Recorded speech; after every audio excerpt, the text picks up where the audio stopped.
Assalamualaikum warahmatullahi wabarakatuh.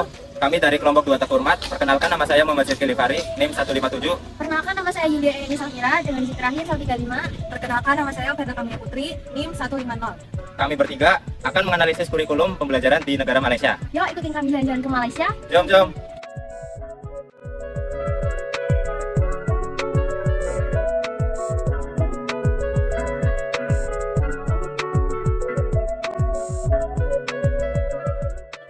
Negara Malaysia dalam mengembangkan pendidikan memiliki sistem pendidikan tersendiri tentunya seperti negara-negara lain.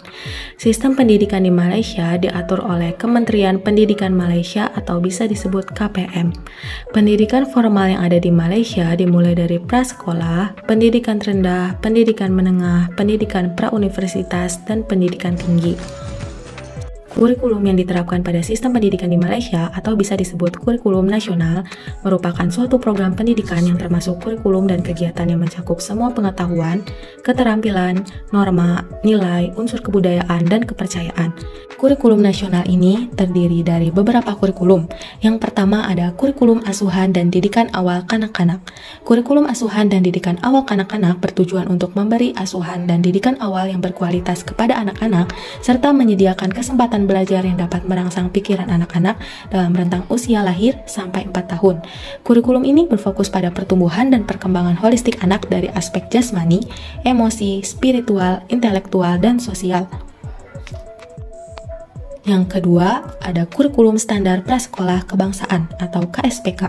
KSPK bertujuan mengembangkan potensi anak berumur 4-6 tahun secara menyeluruh dan terpadu dalam aspek jasmani, emosi, spiritual, intelektual, dan sosial melalui lingkungan pembelajaran yang aman, bergizi, serta kegiatan yang menyenangkan, kreatif, dan bermakna.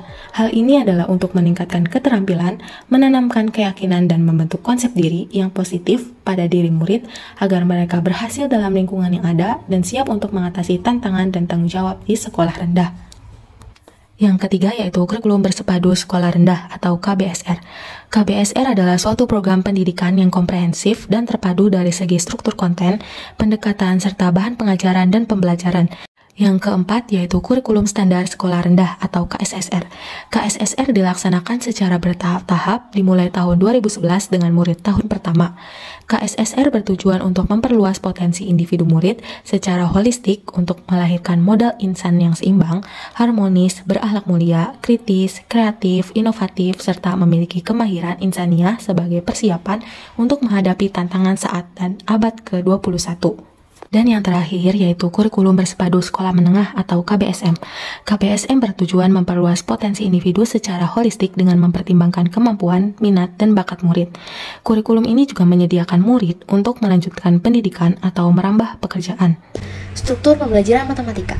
Dalam pembelajaran matematika, Malaysia menggunakan pembelajaran yang kooperatif dengan prinsip konstruktivisme.